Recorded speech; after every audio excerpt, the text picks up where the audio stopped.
ating simula ng umaga ng mga balitang dapat nating malaman sa 774 Balita Ngayon. 774 Balita Ngayon. 30 minutong pag-uulat ng mga impormasyon at mga pangyayari sa loob at labas ng bansa. 774 Balita Ngayon. Kasama ang buong pwersa ng 774 News Team. 774 Balita Ngayon. Sa himpilang pinagkakatiwalaan sa balita at serbisyo publiko. DWWW 774, your ultimate news and music radio. At ngayon, narito ang inyong mga tagapagbalita. 774 Balita Ngayon. 774 Balita Ngayon.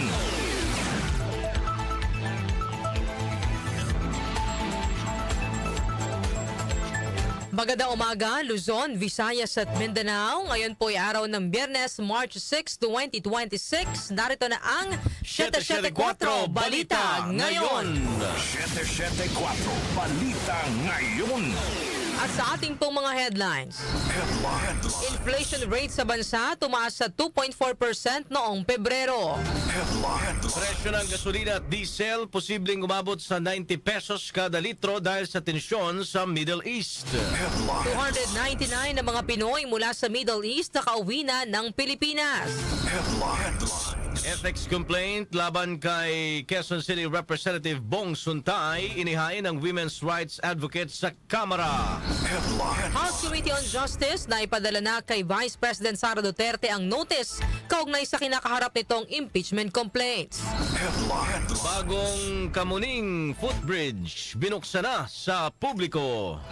Sa ating pong Metro News, suspect sa pamamaril sa isang kondo sa Parañaque City na ikinasawi ng 2 katao tukoy na ng mga otoridad. Sa ating balitang S&T, exquisite fossil na isa sa pinakamaliit na dinosaur na diskubre sa Argentina.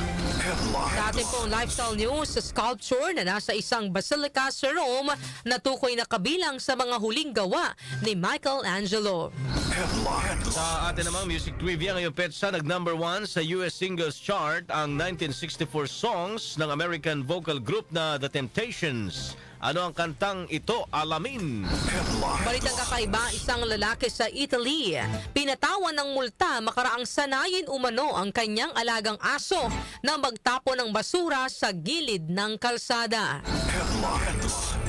Ang ating po oras, 6:42 ng umaga. Kami po ang iyong tagapagbalita, Darlene Olanyo. At ako naman si Albert Antivo. Narito naman ang detalye ng mga balita. 774 Balita Ngayon. Bahagyang tumaas ang inflation rate sa bansa noong buwan ng Pebrero. Sa datos ng Philippine Statistics Authority o PSA, naitala ang 2.4% na inflation rate noong Pebrero na mas mataas sa 2% na naitala noong Enero ngayong taon. Mas mataas din ang naitalang inflation noong nakarang buwan kumpara sa 2.1% inflation rate na naitala noong February 2025. Inihayag ni National Statistician Claire Dennis Mapa na kabilang sa nakaapekto sa February inflation rate ay ang presyo ng bahay, tubig, kuryente, gas at iba pang fuel segments, kasama na rin ang presyo ng mga pagkain at non-alcoholic beverages. Inaasahan naman ni Mapa na tataas pa ang inflation rate sa mga susunod na buwan, bunsod ng kaguluhan sa Middle East. 774 Balita Ngayon. Sa kaugnay pa rin na balita, posible namang sumirit ng hanggang 90 pesos ang presyo ng kada litro ng gasolina at diesel sa gitna na nagpapatuloy na tensyon sa Middle East. Ayon kay Department of Energy o DOE Oil Industry Management Bureau Director Attorney Rino Abad, isa sa pangunahing dahilan ng pagtaas ng presyo ng mga produktong petrolyo ay ang pagsasara ng Strait of Hormuz sa Iran na isang pangunahing ruta ng mga oil tanker. Bunsod nito, kailangan pang umikot sa mga mahabang ruta ng mga barko na nagpapataas sa shipping cost. Dahil dito ay pinangangambahang tataas ng 90 pesos hanggang 100 pesos ang presyo ng kada litro ng gasolina at diesel. Sa ngayon, nakikipag-ugnayan na ang DOE sa mga kumpanya ng langis sa posibleng utay-utay na pagpapatupad ng oil price hike upang hindi mabigla ang mga motorista. Samantala, AFP suportado ang pagpapalakas ng seguridad sa gitna ng ulat ng espionage network sa bansa. Detalye hatid sa atin ni Angel Garcia. Angel. Pabor ang Armed Forces of the Philippines sa nagpapatuloy na hakbang ng pamahalaan para palakasin ang seguridad ng ating bansa. Ito'y kasunod ng mga ulat hinggil sa munay operasyon ng isang espionage network. Ayon kay AFP spokesperson Colonel Francel Margaret Padilla, batid ng hukbong sandatahan ang nasabing issue at patuloy ang pakikipagtulungan nito sa iba't ibang ahensya ng gobyerno upang matiyak ang seguridad ng bansa. Nabatid na diskubre ng mga otoridad o mga aktibidad ng pang-espiya na kinsasagutan ng ilang Pilipino na sinasabing may koneksyon sa China. Nabisto ang nasabing operasyon sa pamamagitan ng koordinasyon ng iba't ibang security at law enforcement agencies ng pamahalaan. Una nang kinumpirma ng National Security Council na may seryosong banta sa pambansang seguridad kaugnay na nasabing usapin. Gayunpaman tumanggi ang AFP na magbigay ng karagdagang detalye tungkol sa operasyon dahil na rin sa usaping pangseguridad. Angel Garcia ng GWWW 774, your ultimate music radio. Maraming salamat, Angel Garcia. 774 Balita Ngayon. Samantala, ligtas na nakauwi ng Pilipinas ang 299 na mga Pilipino mula sa Middle East. Ayon sa Department of Migrant Workers o DMW, dumating sa NAIA Terminal 3 sa Pasay City kahapon ang mga Pilipinong OFW at ang kanilang pamilya na nagpasyang umuwi ng bansa para sa kanilang kaligtasan sa gitna ng nararanasang tensyon sa Middle East. Ilan sa mga umuwing OFW ay pinayuhan ng kanilang mga employer na bumalik muna ng bansa. Ang iba naman ay natapos na ang kanilang kontrata habang may mga nagpasya ring tuluyan ang bumalik ng Pilipinas. Sinabi naman ni DMW Secretary Hans Leo Kakdak na pinagkalooban ng mga returnees ng financial assistance, accommodation at transport services, medical assistance at psychosocial support.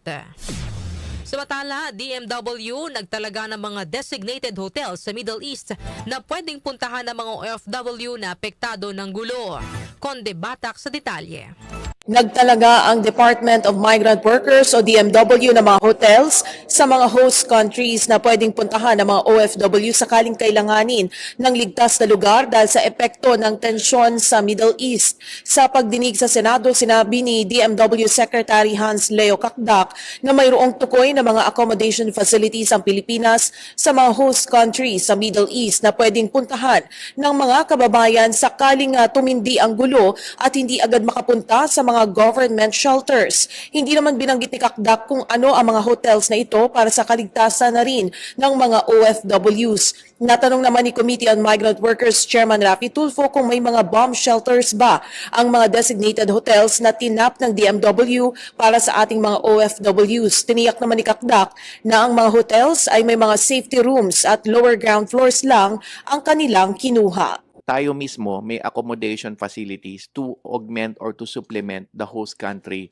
accommodation services. So meron din tayong mga designated hotels, doon din natin tinatakbo yung mga kababayan natin na otherwise hindi makapunta sa host government shelter. Hindi po natin pinipili yung mga hotels na matataas. So doon sa mga safe ground hotels po. In the case of certain areas, hindi ko na po babanggitin saan for safety reasons, tukoy naman natin, Chair, kung saan ang prime targets ng Iran o kung Israel yan sa Lebanon, alam na natin kung saan ang tinutukoy na target. Ito si Conde Batak para sa DWWW 774, your ultimate music radio. Maraming salamat, Conde Batak. 774 Balita Ngayon. Samantala po naman, naghain ng ethics complaint sa House Committee on Ethics and Privileges ang iba't ibang grupo ng mga kababaihan sa pangunguna ng Gabriela Women's Party laban kay Quezon City Representative Bong Suntay. Nagugat ang reklamo sa kontrobersyal na desire and imagination analogy ni Suntay sa aktres na si Ann Curtis sa kasagsagan ng pagtalakay ng House Justice Committee ukol sa impeachment complaint laban kay Vice President Sara Duterte. Ayon kay dating Gabriela Representative Liza Masa na ngayon ay Pangulo ng Koalisyong Makabayan, pag-aaralan ng kanilang mga abogado ang iba pang maaring legal na hakbang laban kay Suntay. Inihag din ni Masa na hindi nila hahayaan na yurakan ang sinumang mga kababaihan, lalong-lalo na ang mga kalalakihan na nasa mataas na posisyon sa gobyerno. Dapat malaman ni Congressman Suntay at sino man na opisyalis ng ating gobyerno na hindi makakapayag ang mga kababaihan na patuloy silang yurakan, patuloy silang tingnan bilang mga parausan at patuloy sila na i-degrade, no? At gawing biro ng sino man. Lalong-lalo na ang mga kalalakihan na nasa mataas na posisyon pa naman ng ating gobyerno. Samantala, inatasan ng House of Representatives ang Committee on Ethics and Privileges na pag-aaralan ang kontrobersyal na pahayag ni Suntay. Sa plenary session ay isinulong ni House Assistant Majority Leader at San Juan Representative Isabel Maria Zamora na magsasagawa ng thorough assessment ang Ethics Committee sa mga sinabi ng mambabatas. Inatasan din ng Kamara si Suntay na dumalo sa mga pagdinig na ikakasa ng Ethics Committee na pinamumunuan ni Representative J.C. Abalos. Panukalang isagawa ang BARM election sa Setyembre, nakatawid na sa kailawang pagbasa sa Kamara. Grace Mariano sa report. Inaprobahan na sa ikalawang pagbasa ng House of Representatives ang House Bill No. 8220 o panukala na ilipat sa ikalawang Lunes ng Setyembre ngayong taon ang kauna-unahang regular parliamentary elections sa Bangsamoro Autonomous Region in Muslim Mindanao o BARM. Ang panukala ay kasama din sa mga priority measures ng Legislative Executive Development Advisory Council o LEDAC. Ayon kay Lano del Sur, Representative Zia Alonto Adjong na siyang sponsor ng panukala, layunin nito na maprotektahan ang integridad ng peace process at masigurado na ang unang maitatayong Bangsamoro Parliament ay legal at nakabatay sa konstitusyon. Di ni Adjong kailangan ang legal fix matapos ang desisyon ng Korte Suprema na alisin ang sulo sa saklaw ng BARM. Batay sa panukala, matapos ang eleksyon sa Setyembre ay masusundan ito kada 3 taon kaya inaatasan ang Commission on Elections na bumuo ng patakaran at regulasyon batay sa mga umiiral na batas kasama ang Bangsamoro Organic Law at Bangsamoro Electoral Code. A legislative gap now exists that must be addressed to ensure the legality and legitimacy of the first elected Bangsamoro Parliament. Madam Speaker, this measure upholds constitutional supremacy and preserves the integrity of the peace process and ensures that the first elected Bangsamoro Parliament is established on clear legal ground and unquestioned democratic legitimacy. Yan po si Representative Zia Alonto Adjong. Ito si Grace Mariano para sa DWWW 774, your ultimate music radio. Salamat, Grace Mariano. 774 Balita Ngayon. Formal lang na ipadala ng House Committee on Justice ang notice kay Vice President Sara Duterte kaugnay sa kinakaharap niyang 2 verified impeachment complaints. Ang notice to respond na pirmado ni Committee Chairperson Jervil Luistro ay pinadala ng komite sa Office of the Vice President sa Mandaluyong City. Kalakip nito ang kopya ng mga impeachment complaints. Nakapaloob sa dokumento ang hiling kay BP Sara na magsumite ng verified answer sa kinakaharap niyang reklamo sa loob ng 10 araw. Ayon kay Luistro, kung hindi magbibigay ng sagot si BP Sara, ay tituring ito ng komite na general denial o pagtanggi sa mga alegasyong nakapaloob sa impeachment complaints. Samantala, mga pinagagawang proyekto sa mga pantalan sa Quezon, binisita ng Philippine Ports Authority. Detalye po ihatid ni Gina Mape. Nagsagawa ng port inspection ang pamunuan ng Philippine Ports Authority sa Port of Lucena at Port of Balanacan kung saan may mga ginagawang proyekto ang ahensya. Sa naturang inspection kasama ni PPA General Manager J. Santiago ang mga opisyal ng PPA sa Port of Lucena at Port of Balanacan. Binisita ng grupo ang ginagawang passenger terminal building upang matiyak ang maayos na implementasyon ng mga proyekto at ang patuloy na pagpapabuti ng mga pasilidad para sa publiko. Pinulong ng PPA ang mga kinatawan ng mga shipping lines, Philippine Coast Guard at Maritime Industry Authority at tinalakay ang kalagayan ng mga pasahero at kargamento sa pantalan ng Lucena at Balanacan. Pinag-usapan ang mga hakbang para sa mas epesyenteng pamamahala ng pila at trapiko sa pantalan, lalo na sa darating na peak season. Tinadakay din sa pagpupulong ang implementasyon ng gagawing online appointment system para sa mga pasahero na daraan sa Port of Lucena. Layunin ng mga hakbang na masiguro ang ligtas, maayos at maginhawang biyahe ng publiko sa mga pantalan. Ako si Gina Mape ng DWWW 774, your ultimate music radio. Maraming salamat, Gina Mape. 774 Balita Ngayon. Samantala, binuksan na sa publiko ang bagong Kamuning Footbridge sa Quezon City na ipapalit sa tinaguriang Mount Kamuning. Kahapon, personal na inspeksyon ni Pangulong Ferdinand Marcos Jr. ang footbridge at ang renovated EDSA Busway Kamuning Station. Ayon sa Pangulo, malaking tulong ang maagang pagkakumpleto ng proyekto upang maging mas maayos at maginhawa ang araw-araw na biyahe ng mga commuter. Bahagi ang proyekto ng modernisasyon ng EDSA Busway System na layong mapabuti ang daloy ng pasahero at gawing mas ligtas ang pagtawid sa mga pedestrian sa kahabaan ng EDSA.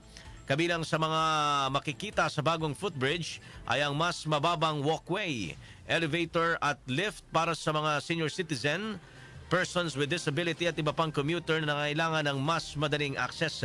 Direct din ng Pangulo na magkakaroon ng regular na maintenance ang pasilidad upang manatiling maayos at ligtas gamitin ng publiko. Umabot naman sa 87 million pesos ang inilaan na pondo para sa nasabing proyekto. Bagong Kamuning Footbridge at Busway Station dapat alagaang mabuti. Ayon naman kay Pangulong Ferdinand Marcos Jr. Narito po ang buong ulat ni Chanel Salazar. Pinatitiyak ni Pangulong Ferdinand Marcos Jr. na maayos na mapangangalagaan ang bagong Kamuning Footbridge at Busway Station upang patuloy na mapakinabangan ng mga commuter. Ginawa ng Pangulo ang pahayag matapos niyang inspeksyonin ang naturang pasilidad na natapos sa loob ng 4 na buwan. Ayon sa Pangulo, mahalagang mapanatiling maayos sa mga inilagay na pasilidad dahil itinayo ang mga ito para mapagaan ang biyahe ng publiko. Partikular na tinukoy ng Pangulo ang elevator sa istasyon na kailangan tiyaking laging maayos ang kondisyon at gumagana. Heavy duty anya ang inilagay na elevator sa MRT Kamuning at Busway Station dahil inaasahang tuloy-tuloy at mabigat ang paggamit dito ng mga commuter. Ako si Chanel Salazar ng DWWW 774, your ultimate music radio. Maraming salamat, Chanel Salazar. 774 Balita Ngayon. Ang ating po oras, 4 na minuto bago mag alas 7 ng umaga, kami pa rin po ang inyong tagapagbalita, Darlene Olanyo. At ako naman si Albert Antivo. 774 Balita Ngayon. Metro News. Metro News. Patay ang 2 katao habang 4 naman ang sugatan matapos ang pamamaril sa isang basketball court sa loob ng condominium compound sa barangay Marcelo Green, Parañaque City. Batay sa ulat ng Southern Police District, agad na isinugod sa ospital ang 4 na sugatan upang malapatan ng lunas. Sa paunang investigasyon, naglalaro umano ng basketball ang mga biktima kasamang ilang saksi nang makarinig sila ng malakas na putok. Ilang sandali pa bigla umanong pumasok ang suspect sa main gate ng basketball court at agad na nagpaputok patungo sa grupo ng mga naglalaro. Matapos ang pamamaril, mabilis na tumakas ang suspect palabas ng main gate ng condominium complex. Batay sa investigasyon at kuha ng CCTV, isang residente ni ng condominium ang suspect at may-ari ng isang unit doon. Sa ngayon, tukoy na ng otoridad ang suspect at kasalukuyan na itong pinaghahanap sa ikinasang follow-up operations ng pulisya. Samantala, kontrolado na ang sunog na sumiklab sa Gate 10 Parola Compound sa Tondo, Maynila kaninang madaling araw. Mahigit 200 pamilya na naninirahan sa nasabing compound ang naapektuhan ng sunog. Ayon sa Manila City DRRM Department, pasado alauna kanina nang sumiklab ang sunog sa na itinaas sa ika-4 na alarma bago mag-alas 2 ng madaling araw. Sa pahayag naman ng pamunuan ng Barangay 20, tinatayang nasa humigit kumulang 400,000 pesos ang halaga ng pinsalang dulot ng sunog. Samantala, isa ring sunog ang sumiklab bandang alas 10 kagabi sa Pandacan, Maynila. Nasa 13 kabahayan naman ang naapektuhan ng sunog. Foreign exchange rates. Foreign exchange rates. Narito na ang update sa ating foreign exchange rates. Ang palitan po ng piso kontra dolyar ay nasa 58 pesos and 60 centavos. Nasa 68 pesos and 17 centavos naman ang palitan ng piso kontra euro. habang ang British pound ay nasa 78 pesos and 41 cents. Ang palitan naman ng piso kontra Saudi Rial ay nasa 15 pesos and 61 centavos, habang ang Japanese yen ay nasa 37 centavos. Lotto results. Lotto results. Update naman po tayo sa resulta ng Lotto. Ihatid po sa atin ni Jonah Bakiran. Jonah. Narito na ang mga lumabas na winning combination sa Super Lotto 649 na binola kagabi March 5, 23, 37, 48, 44, 39 at 25, kung saan naabot sa 88,820,774 pesos and 31 centavos ang papremyo. Wala namang nakapag-uwi ng nasabing papremyo, habang ang bola naman sa Lotto 642 ay ang 33, 32, 18, 1, 10 at 4, kung saan isa ang nakapag-uwi ng jackpot prize na nasa 39,385,042 pesos and 44 centavos. Ako po si Jonah Bakiran na nagsasabing huwag lang umasa sa bola, tumaya sa buhay para maka-jackpot ka ng tagumpay. Maraming salamat, Jonah Bakiran. Science and technology. Science and technology. Sa atin naman balitang SNT, exquisite fossil ng isa sa pinakamaliit na dinosaur na diskubre sa Argentina. Yan po ang report na ihahatid naman sa atin ni Rose May Miranda. Sa rehiyon ng Patagonia ng Argentina, 75 milyong taon na ang nakalilipas, ilang malalaking dinosaur ang gumagala sa lugar, kabilang ang meat-eater na Giganotosaurus na may bigat na 8 tonelada at ang long-neck plant-eater na Argentinosaurus na tinatayang may timbang na 70 tonelada. Ngunit hindi lamang ito lupain ng mga higante matapos matuklasan dito ang isang bagong fossil. Nadiskubre na mananaliksik ang isang well-preserved at halos kompletong skeleton ng isa sa kilalang pinakamaliit na dinosaur sa mundo na pinangalan ng Alnocetriceropolisiensis na halos kasing laki ng isang uwak at posibleng nanghuhuli na maliliit na hayop tulad ng mga butiki, ahas, mammal at invertebrates. Ang specimen na ito na binigyan ng palayaw na alna ay nahukay sa sandstone sa isang site na tinatawag na La Vitrera sa hilagang Patagonia ng Rio Negro Province, kung saan natagpuan ang ilang fossil ng maliliit at katamtamang laki ng mga hayop mula sa Cretaceous period. Ang fossil na napreserba na may mga butong nakaposisyon tulad na nabubuhay pa ito ay nagpapakita ng insight sa mga Alvarezsaurus, isang hindi pangkaraniwang pamilya ng mga dinosaur sa loob ng grupong tinatawag na theropod na sumasaklaw sa lahat ng mga meat-eating dino. Naniniwala naman ang mga mananalisik na may balahibo ang Alnacetri batay sa mga fossil ng iba pang Alvarezsaurus. Ang unang mga labi ng alna na natuklasan noong 2004 sa La Vitrera ay dalawang hindi kumpletong paa, habang ang kasalukuyang specimen naman ay nadiskubre noong 2014 bago sumailalim sa 12 taon na paghahanda at pag-aaral. Manatiling may kaalaman sa gamang teknolohiya sa gitna ng pagiging moderno ng ating mundo. Ako si Rose May Miranda ng DWWW Shatek 4, Ultimate Music Radio. Maraming salamat, Rose May Miranda. Lifestyle News. Lifestyle News. Sa atin naman pong lifestyle news, sculpture na nasa isang basilica sa Rome na tukoy na kabilang sa mahuling gawa ni Michelangelo. Detalye po ihatid ni Mika Fajardo. Muling inuugnay sa Italian artist na si Michelangelo ang isang bust na nakadisplay sa Basilica of St. Agnes outside the walls sa Rome, kasunod ng isang investigasyon batay sa isang pananaliksik. Orihinal na inuugnay kay Michelangelo ang sculpture na naglalarawan kay Jesus hanggang sa unang bahagi ng ika-19 na siglo, ngunit kalaunay nawalan ito ng kaugnayan sa Italian master at nanatiling walang pangalan hanggang sa kasalukuyan. Ngunit muling kinilala bilang isang artwork ni Michelangelo ang bust sa pamamagitan ng isang research na isinagawa ng Italian independent researcher na si Valentina Salerno na nakabatay sa stylistic analysis, mga drawings sa notarial records, posthumous inventories at indirect correspondence na iniuugnay sa mga huling taon ng Italian painter sa Rome. Kini-question ng mga dokumento ang matagal ng naratibo na sinira ni Michelangelo ang kanyang mga gawa sa huling bahagi ng kanyang buhay, at sa halip ay minumungkahi na lahat ng kanyang mga gawa ay maingat na inilipat sa kanyang mga pinagkakatiwalaang tao, kasunod ng kanyang pagpanaw kung saan pinaniniwalaang kabilang ang boss na ito. Ang mga bagong datos na ito ay magiging batayan ng isang mas malawak na attribution process na naglalayong unti-unting ibalik ang iba pang nakalimutang mga gawa sa kamay ni Michelangelo at ipakita ang mga natuklasan sa international scholarly community. Samantala mga kanyusik, ngayong araw na ito, isinilang si Michelangelo sa Florence, Italy. Ako po si Mika Fajardo ng DWWW 774, your Ultimate Music Radio. Maraming salamat, Mika Fajardo. Music Trivia. Music Trivia. Sa ating pong music trivia, ngayong petsa, nag-number 1 sa US Singles Chart ang 1964 songs ng American vocal group na The Temptations. Marami nito nagre-request mga kanta ng Temptations. Ha? Ano ang kantang ito? Alamin natin sa music trivia ni Kenny Gacosta. Kenny, please come in.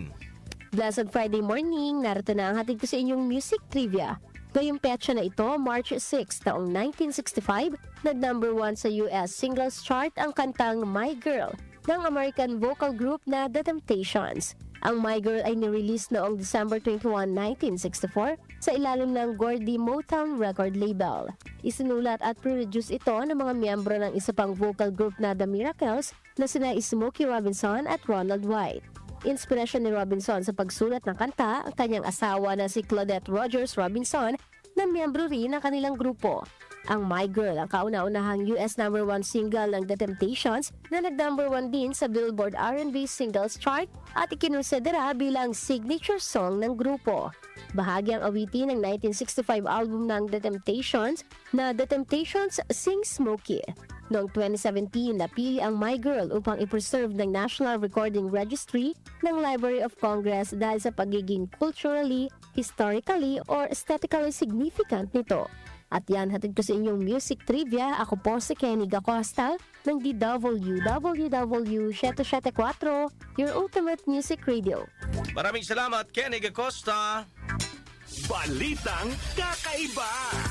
Sa atin naman pong balitang kakaiba, isang lalaki sa Italy pinatawan ng multa makaraang sanayin umano ang kanyang alagang aso na magtapon ng basura sa gilid ng kalsada. Detalye po ng balitang kakaiba ihatid po sa atin ni Doc Justin. Good morning! Ay nako, pati aso ngayon. Ginamit pa talaga yung aso. Kagatin mo ito. Huwag naman.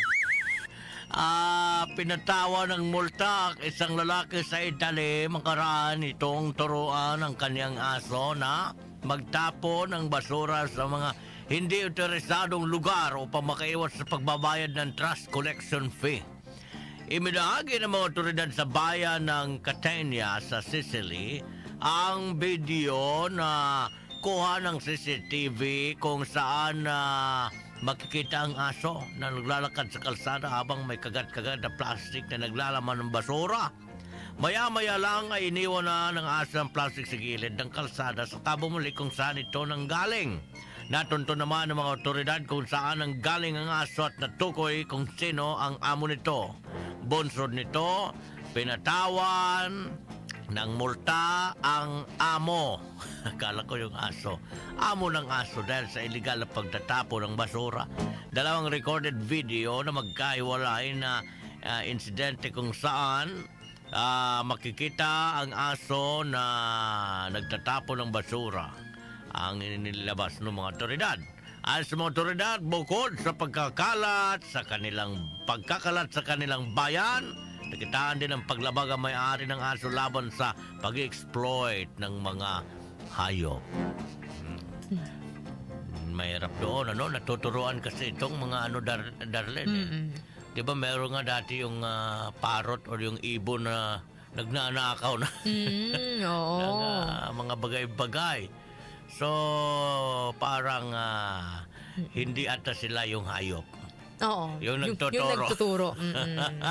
Yung mga aso na yan, yung mga hayop, wala naman yung alam sa Correct. kung illegal yung kanilang Tama, ginagawa, tama. di ba? Totoo ka dyan. So kung ano yung tinitrain mo sa kanila, yun yung sinusunod din nila, no? Huwag po natin gamitin yung mga hayop sa Tingnan mga mo. hindi magandang gawain. Tingnan mo, wala talagang mangyayari yung pagiging mapanlamang. Akala mo nakakaiwas ka sa fine. Oo, sa trash mga collection fee. Collection fee, rather.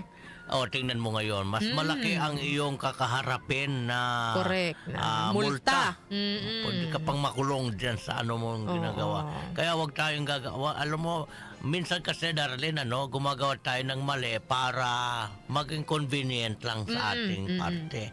Pero hindi natin alam na malaking balik niya. Mas lalo pa tayong May mapapasama. interest, no? Kaya lagi isipin natin lagi yung tinatawag na karma. Correct. Kung mabuti ang itinanim mo, mabuti mabuti ang ang babalik. mo. Kung hindi kabutihan, alam mo na. Correct. Alright? Wow. Tingnan Napakahul tuloy si Doc Justin. Para gusto ako na maging aso para pag inutusan ako ng ganito.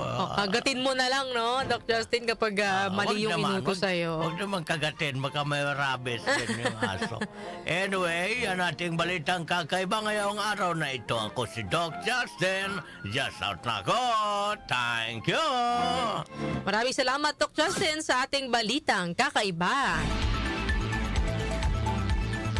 At bago tayo magtapos sa ating balitaan, ito muna ang ating katanungan. Yung araw po ng Friday, ang ating pong topic na pag-uusapan at bibigyan ng opinyon. Ngayong pa lamang kaaga, dapat na bang ikonsidera ng gobyerno ang work from home setup sa trabaho abang online classes naman sa pag-aaral dahil po sa tensyon sa Middle East? Yan ang ating katanungan na ating pong bibigyan ng opinyon yung araw po ng Friday. At para po sa inyong mga opinyon, mga kanyusik, ito po ang ating text line 0929-321-8738 at maaari rin po kayo mag-comment sa ating pong YouTube channel. Yan, ulitin na natin sa mga katsyon nila, Darlene. Dapat na bang ikonsidera ng gobyerno ang work from home setup sa trabaho habang online classes sa pag-aaral dahil sa tensyon sa Middle East? Kasi 'di ba, dahil nagpapatuloy yung tensyon sa Middle East, tumataas yung mga halaga ng langis. Langis. At siyempre, una nga maapektuhan doon, Darlene, yung mga estudyante, 'di ba? Correct. Oo. Yung mga pumapasok sa trabaho. Pero hindi naman na ito bago sa atin dahil nung panahon ng pandemic, ito talaga yung naging work setup. Correct. At sa katunayan, hanggang yung ibang company, parang, mas mukhang maganda ata. Parang mas na-realize lesser nila. yung expenses. Correct. Kasi nandun na sa bahay nila. Mas mas convenient. Correct. Pero kung kayo ang tatanungin, mga kanyusik, lalo na po sa mga nagtatrabaho dyan, diba, yung mga estudyante po natin, Pabor mga ba kayo? magulang.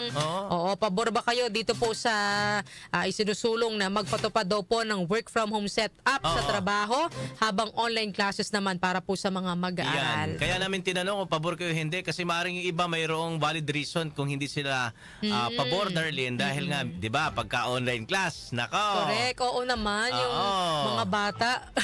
May diba, alam mo iba yung gumagawa ng... At saka kapag mag-online classes, mag-log-in ka lang doon sa, bawa sa Zoom. Oo, di ba? Tapos mag-off-cam, tulog na yung bata. Yun, naglalaro exactly na, your hindi na point. nakikinig sa lesson.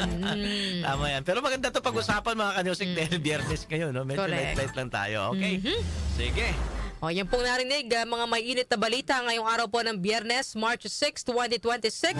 Kami po ang inyong tagapagbalita at Darlene Olanyo. At ako naman, si Albert Antivo. Napasa inyo ang 774 Balita Ngayon. 774 Balita Ngayon.